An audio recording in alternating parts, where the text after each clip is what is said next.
Bueno, usted ya mencionó de la cuna real sangrial. Entonces, Sí. ¿crees que tiene algún vínculo Joana d'Arc con el sangre real, María Magdalena? Vamos a hablar. Juana de Arco se supone que nació en Domremy, que es un pueblo en la Alsacia francesa, en el norte, donde yo estoy mirando el pueblo, y pasé incluso por él, y no fui capaz de encontrar ningún arco, y tampoco ella en el combate era arquera. Entonces, la pregunta es, Juana de Arco, ¿por qué? Y entonces llegué a la conclusión que con el paso del tiempo su nombre se fue, digamos, diluyendo, porque en realidad ella era Juana del Arca. Cuando digo Juana del Arca me estoy refiriendo al Arca de la Alianza, porque ella fue la defensora del Arca y ella de alguna forma tenía conexión con el Arca. Ella era telépata y tenía capacidad para conectar con el Arca. Como sabemos por la Biblia, el Arca era un instrumento de comunicación con Dios. Y aparte...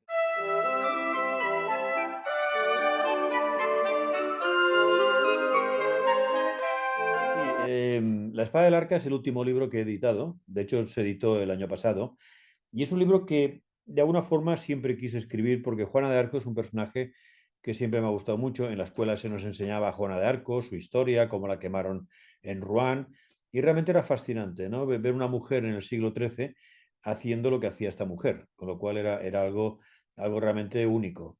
Con el tiempo he ido leyendo sobre Juana de Arco, he visto las películas sobre Juana de Arco, y yo creo que, claro, una cosa que me llamó la atención siempre es su nombre, Juana de Arco. Entonces la pregunta es, claro, en aquella época cuando ella vivía, los apellidos no existían, o mínimo, vamos, generalmente eran apellidos que tenían que ver con el lugar, es decir, pues el del río, o el del castillo, o el zapatero, o el herrero, es decir, tenían que ver con oficios o con lugares. Entonces, Juana de Arco se supone que nació en Domremy, que es un pueblo en la Alsacia francesa, en el norte, donde yo estoy mirando el pueblo, y pasé incluso por él, y no fui capaz de encontrar ningún arco, y tampoco ella en el combate era arquera. Entonces, la pregunta es, Juana de Arco, ¿por qué? Y entonces llegué a la conclusión que con el paso del tiempo su nombre se fue, digamos, diluyendo, porque en realidad ella era Juana del Arca. Cuando digo Juana del Arca me estoy refiriendo al Arca de la Alianza, porque ella fue la defensora del Arca y ella de alguna forma tenía conexión con el Arca. Ella era telépata y tenía capacidad para conectar con el Arca. Como sabemos por la Biblia, el Arca era un instrumento de comunicación con Dios. Y aparte de un arma, aparte del maná, aparte de varias cosas, el Arca de la Alianza eran varias cosas. Y ella tuvo la ocasión de tener el Arca y trabajar con el Arca porque los templarios llevaron el arca a Francia, una de las arcas, porque hubo varias. Y esta en concreto la llevaron los templarios. Esta arca estuvo en Chartres, concretamente. Lo que pasa que incluso en Chartres, en la catedral, se puede ver un pórtico llamado de los iniciados, donde se ven a los templarios llevando el arca. Y con lo cual, claro, te está diciendo que ellos la pudieron encontrar, porque además estuvieron 9 años, 9 templarios en Jerusalén, excavando debajo del templo de Salomón, hasta que parece que la encontraron completa, con todos sus accesorios de uso y tal, ¿no? Entonces se la llevaron en barco hasta Francia, una vez allí, Chartres, como he dicho, y de ahí se la llevaron a un pueblo que se llama Stenay, que en el libro lo cito, ¿no? Y en Stenay el arca estuvo un tiempo, pero provocó, bueno, la gente, claro, no sabía nada, provocó una peste, con lo cual la gente moría, seguramente radiada y seguramente con graves problemas. Y entonces ellos, perseguidos por el gobierno, esa arca la cogieron de allí y se la llevaron al sur, a un pueblo que se llama Arques, en francés, Arcas, que está situado en el Valle de las Arcas, en Le Valais des Arcs. Con lo cual también es muy curioso que un pueblo se llama Arques y esté en el Valle de las Arcas. Además es en plural. Entonces, ¿por qué hay un pueblo que se llama así? Y entonces he llegado con el libro a determinar dónde puede estar el Arca de Alianza en Francia. En este libro, pues cito lo que puede ser pues, la ubicación del arca. Entonces, de ahí viene mi interés por Juana de Arco, aparte de su vida militar y que fue, yo diría, una de las pocas mujeres que ha habido en combate y unas pocas mujeres respetadas en el mundo militar, ¿no? Y sobre todo en esa época, claro, hablamos de hace 700 años, entonces eso es mucho tiempo. Pero ella fue una mujer que se ponía al frente de las tropas, el ejército de la consagración se llamaba, y ella pues con un estandarte blanco dirigía las tropas, ella siempre se ponía en primera fila, hasta tal punto que llegó a aterrorizar a las tropas inglesas, porque estamos hablando de la guerra de los 100 años entre Francia e Inglaterra, y ella estuvo en la última fase, ¿eh? Y entonces, solo su presencia en el campo de batalla hacía que los ingleses prácticamente no luchasen, incluso se rindiesen en algunos casos, ¿no? Y estoy hablando de soldados ingleses muy duros, ¿eh? Gente, los longbow, que llevaban unos arcos larguísimos, que disparaban a mucha distancia, o sea, y están totalmente asombrados y asustados con esta mujer, ¿no? Una chica joven, además, ¿eh? Sí, la Que iba verdad contra sí es, o sea, en ese entonces la mujer no tenía fuerza ninguna, ¿no? Y tanto, o sea, tanto que el nombre de Juana d'Arc, como usted comentó, hasta en la escuela aprendemos un poco de la historia, pero superficialmente, ¿no? claro. Solo para resumir un poquito el libro, La profecía de Merlín. Entonces, para Sí, juntar las, bueno, las la piezas. profecía se refiere ni más ni menos que a la llegada de Juana de Arco en un momento determinado que liberará a Francia. Y Juana de Arco es exactamente lo que hizo. Juana de Arco se puso a las órdenes del delfín de Francia en aquel momento, el que iba a ser rey, y el delfín pues le puso a sus órdenes pues un ejército, ni más ni menos.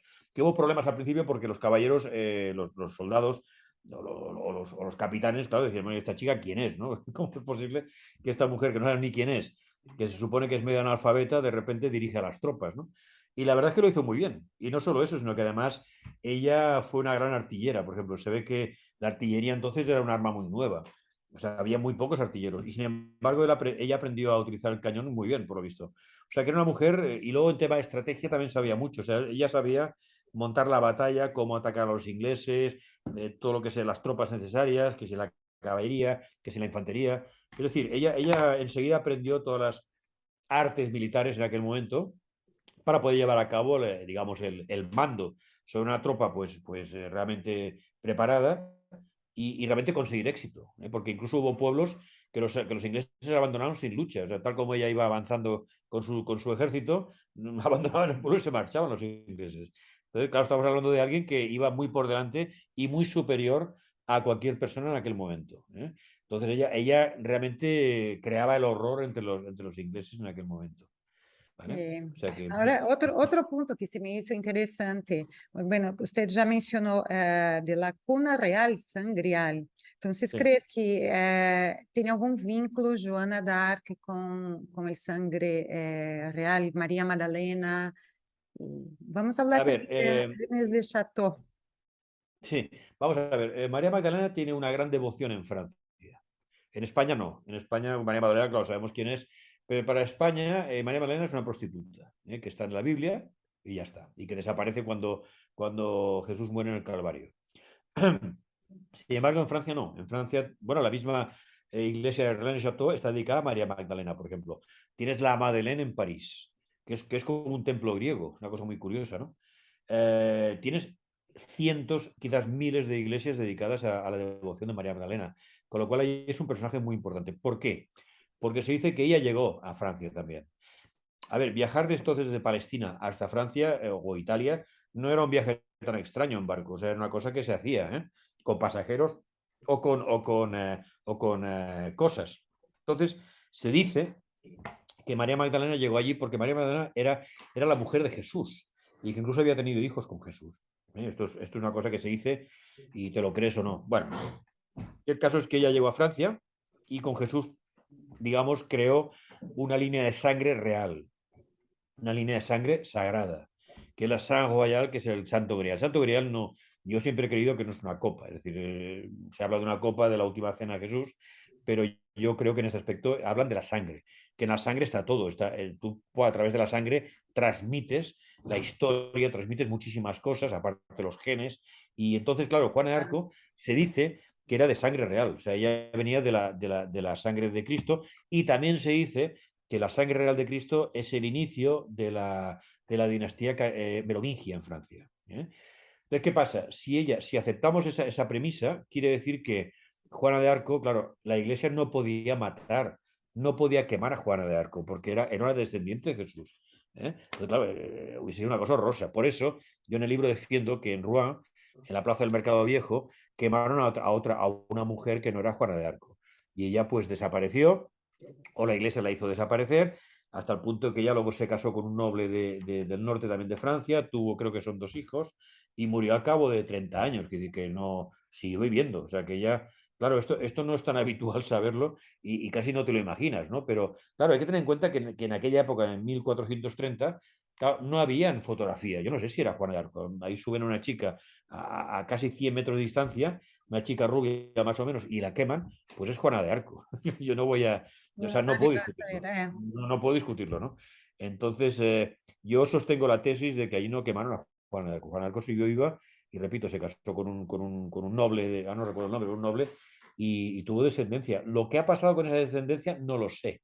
Es decir, sus hijos, ¿hasta dónde han llegado? Es que no lo sé yo. Esta parte de la historia la desconozco. ¿Eh? Pero que tuvo hijos, sí. Esto parece ser que es cierto. Ok, Me y imagino. vamos a hablar también, que mencionas bastante en el libro, René Le Chateau. Sí. Sí, ajá, y Rennes, las claves secretas, el Saunier. párrago Sonier, Eh, exactamente. Saunier, sí. Sí, Bueno, eh, todo eso es bueno, una Rennes le historia Chateau súper interesante, entonces, Rennes-le-Château es un pueblecito pequeño que está en el sur de Francia, muy cerca de España.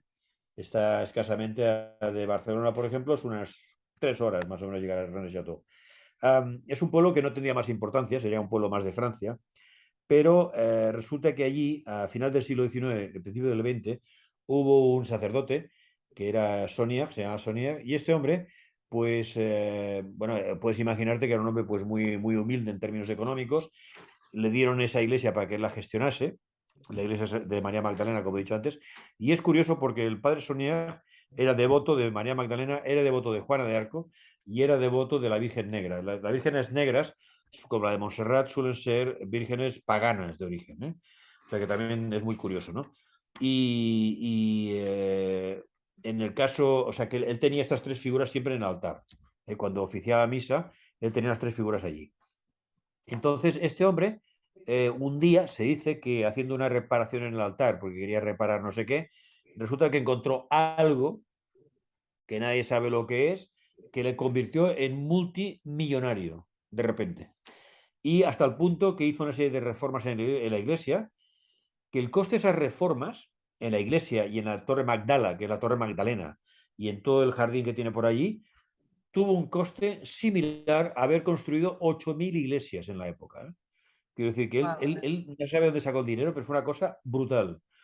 Nadie sabe qué encontró. Aparecer unos papeles, dicen, pero unos papeles que, claro, debió venderlos a alguien que le interesaba, pero unos papeles que quizás llevaban algún tipo de tesoro o llevaban algún tipo de cosa oculta que permitió la riqueza absoluta. O sea, era un hombre que incluso hizo varios viajes a París, hacía fiestas sociales en el Château, con cantantes de ópera, con políticos, con artistas, etcétera. Y nadie sabe a día de hoy todavía qué es lo que encontró, eh, qué era exactamente, ¿no? Incluso en su confesión al morir, tampoco lo dijo, quiere decir que no se sabe nada de todo esto, ¿no? Es un misterio. Pero lo cierto es que encontró algo de repente que cambió su vida al 100%, ¿no? Sí, pero ya tuve la ocasión de estar allá y es una iglesia completamente peculiar y fuera de, o sea, de los, ¿no?, parámetros Sí, de la sí. iglesia convencional. Tú entras y tiene una figura Sí, única en la sí, sí, sí. entrada, es todo. Bueno, Entonces, ¿por qué eso, no? Como que a ver, sí, cuando tú entras en la iglesia a mano izquierda tienes un demonio, tenía un que es demonio en la Asmodeo, que es entrada. el demonio Asmodeo, que es el demonio del guardasecretos, el demonio que guarda los secretos, que es el demonio que se dice que guardaba el templo de Salomón y un día Salomón se presentó para entrar en el templo. Salomón no llevaba en aquel momento una identificación y el diablo no le dejó entrar, Asmodeo no dejó entrar. Y entonces Salomón volvió con la identificación y expulsó al diablo al desierto. Entonces, es muy curioso que en esta iglesia esté el demonio Asmodeo, ¿no? Que en una iglesia no sueles ver demonios, ni mucho Eh, menos, ¿no? Sin embargo, está allí, debajo de una pila bautismal, para bautizar a los niños. Y entonces es una iglesia que, fíjate que hay un Vía Crucis con las estaciones, pero tiene 14 estaciones, no 12, con lo cual es muy extraño. Y las dos últimas, en la última concretamente, creo que es la última, se puede ver cómo bajan a Cristo de la cruz de noche, que Ese también es una otro cosa muy punto, extraña, ¿no? sí. Está muy extraña, ¿no? Con lo cual esto te demuestra que parece ser que Jesús no murió en la cruz. Quedó herido, evidentemente, le pusieron aloe vera en una especie de paño que cubrió su cuerpo para curar las heridas, y es cuando se lo llevaron hacia Francia con María Magdalena. O sea, él se fue curando y cuando llegó a Francia supongo que estaría curado, supongo que sí. O sea, que él se dice también que no murió en la cruz. Y realmente, cuando ves este Vía Crucis, dices, hombre, es muy extraño, ¿no? Que estén bajando a Cristo de noche. Es una cosa como, no sé, yo no creo ni que haya ningún pasaje de la Biblia que explique eso, ¿no? Sin embargo, Sonia, este sacerdote, pues hizo eso, se hizo una cosa que yo diría que es un poco kitsch, es un poco de mal gusto, ¿no? Todo lo que está ahí, pero no sé, era el estilo de él, ¿no? Hay unos dibujos, después hay Exato. un... Es un poco de mal gusto, ¿no? Todo aquello, pero bueno, él lo hizo así y se gastó una fortuna, ¿eh? Además, piensa que iba a construir una torre, creo que era de 50 o 60 metros de alto, para poder hablar al pueblo desde arriba, como un muacín árabe. Y esta torre, hubo los planos que han desaparecido, incluso él tenía un presupuesto, y lo pasa que murió. Pero él iba a hacerlo, o sea, que él iba a hacer una cosa totalmente fuera de serie, con la gran cantidad de dinero que parecía disponer. Entonces, claro, ¿qué Incrível. pasó ahí exactamente, no? Entonces, esa iglesia es muy rara, exactamente. Luego está el número 11 y el número 22, que es 11 y más 11, que aparece en muchísimos sitios de allí, ¿no? O sea, él era, supongo que numerólogo, y entonces el 11 para él era un número que cabalísticamente pues tenía mucha importancia, ¿no? Desde escalones, los escalones de la Torre Magdala, los escalones del jardín, las letras de encima del demonio son 22. Hay muchísimos detalles que Creo llevan a que esto. el día, no estoy segura, perdóname si No, estoy no, no, no, dime. equivocada, pero el día de Santa Magdalena también creo que es el día 22. Sale el día 22. Sinceramente no lo sé, es posible. A ver, No, no me sorprendería, ¿eh? también no, Quizás el no estoy 22 segura. también. No me sorprendería. No, no, te lo digo porque sí, sí, este hombre era un hombre que parecía seguir escrupulosamente la numerología. Entonces, y se ve que debía saber, ¿no? O sea, que él tuvo acceso a datos que su formación religiosa no creo que lo hubiese permitido, ¿no? Sin embargo, él fue un poco más allá y entró en el mundo esotérico y en el mundo de la cábala y en el mundo de la numerología, que esto no tiene nada que ver con el cristianismo, por supuesto, ¿no? Esto no tiene nada que ver un cura. Un cura Exacto. no puede entrar en esto. Y Pero es bueno, él lo hizo. curioso porque muchos de la élite usa todo eso o sea, y dicen, es pecado, no es cosa de Dios, o te desvía Exactamente, la exactamente, información, ¿no? Pero mucha gente exactamente, usa, de hecho, la sigue exactamente. todo eso. Ok, doutor Felipe, já não quero mais tomar seu tempo. Recomendo o livro, que é, na verdade, é uma joia. Aqui tem toda a Gracias. informação para quem le gusta história e para quem não le gusta e quer um pouquinho de informação e cultura, super recomendo. E também me encantaria, a próxima vez, vou deixar, se você dá permisso, o contato para que algum passeio, algum evento, algum tour em Rennes-le-Château, para que você nos guie e que vayamos com você a abrir um evento. Cuando, sí, tengo previsto el año que viene, ahora no, pero el año que viene, supongo que hacia la primavera, me gustaría hacer una ruta cátara, ¿no? Una ruta de los templarios y cátaros, donde visitaríamos René Chateau, visitaríamos Arques, el Valle de las Arcas, visitaríamos Montsegur, seríamos una tournée por la zona. Y yo te avisaré sin falta y estaré encantado en que nos acompañéis, claro, por Ah, supuesto que sí. claro que sí. En un También par de días o tres. lo puedo poner para la gente que nos ve la Claro. información y va con usted, claro. Pues será un placer. He de prepararlo, pero bueno, ya he hecho un par y han salido muy bien. La gente está muy contenta, se come muy bien en la zona y buscaremos alojamientos. O sea, serían quizás un par de noches, unos 3 días, un par de noches, con autocar y Ajá. visitar todo aquello. Y O todo, sea que parece que también, quizá lo edicto después, pero parece que también está el cuerpo de María Magdalena por ahí, o sea, hablan que... el de María Magdalena dicen que su cráneo está en una iglesia en la Occitania, en la zona del Ródano, o sea, un poco más al norte. Quien dicen que está enterrado allí es Jesucristo, en una montaña, Wow, en el Monte Cardú, hasta sí. me pone, wow. Eso dicen. Ok, hay que Lo que investigar pasa es que si nadie... podemos llegar hasta allá. Si ustedes van, nosotros acompañamos y sería un... Iremos al Monte Cardú, no puedo garantizar que encontremos el cuerpo de Cristo, pero bueno, iremos allí, veremos Claro. la fortaleza de Monsegur, veremos otros castillos templarios, iremos a Carcasona, que Carcasona, fíjate el nombre, bueno, lo digo en el libro, Arcasone, Arca del Sol, Arcasone, Carcassonne, que es un pueblo muy famoso del sur de Francia. Es decir, incluso en la iglesia de Carcassonne tienes un gran mural de cristal donde son las bodas de Canaán, que es un pasaje de la Biblia. Y la Claro. boda de Canaán se dice que es la boda de Cristo con María Magdalena, de Jesucristo con María Magdalena. O sea que también hay muchos misterios, ¿eh? Hay muchos misterios. Si pudiera, estaría aquí toda tarde platicando. Gracias. Una Gracias. caja de información, en la verdad. Bueno, más o menos. Felipe, agradezco muchísimo su tiempo con nosotros y aprecio mucho tanta información, tanta cultura y ojalá podamos nos ver pronto y seguir con los viajes o Por con... supuesto. Súper recomiendo el libro, lo voy a poner también